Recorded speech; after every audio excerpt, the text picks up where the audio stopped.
Principles for Success, an ultra mini-series adventure in 30 minutes and in 8 episodes.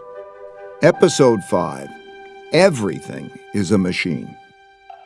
Sometimes things happen that are hard to understand. Life often feels so difficult and complicated. It's too much to take in all at once. My deep pain led me to reflect deeply on my circumstances. It also led me to reflect on nature because it provides a guide for what's true.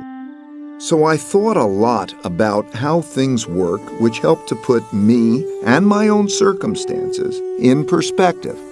I saw that at the Big Bang, all the laws and forces of the universe were created and propelled forward, interacting with each other as a perpetual motion machine, in which all the bits and pieces coalesce into machines that work for a while, fall apart, and then coalesce into new machines. This goes on into eternity.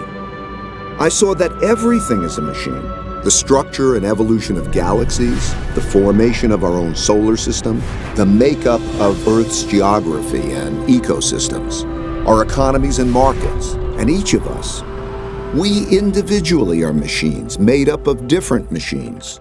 Our circulatory system, our nervous system, that produce our thoughts, our dreams, our emotions, and all the other aspects of our distinct characters. All of these different machines evolve together through time to produce the realities we encounter every day. And I realized that I was just one tiny bit in 1 nanosecond deciding what I should do. While that perspective might sound very philosophical, I found that it was very practical, because it showed me how I could deal with my own realities in a better way.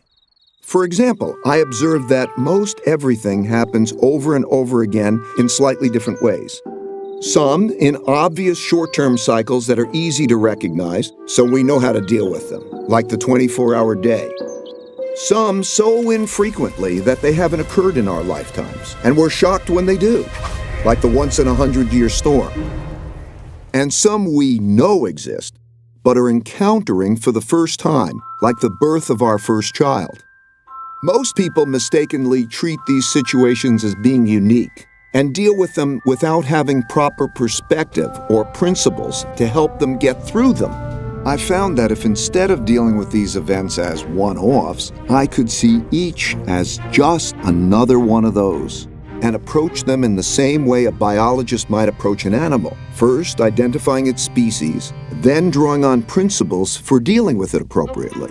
Because I could see these events transpire in pretty much the same ways over and over, I could more clearly see the cause-effect relationships that govern their behaviors, which allowed me to develop better principles that I could express in both words and algorithms. I learned that while most everyone expects the future to be a slightly modified version of the present, it is typically very different. That's because people are biased by recent history and overlook events that haven't happened in a long time, perhaps not even in their lifetime, but they will happen again.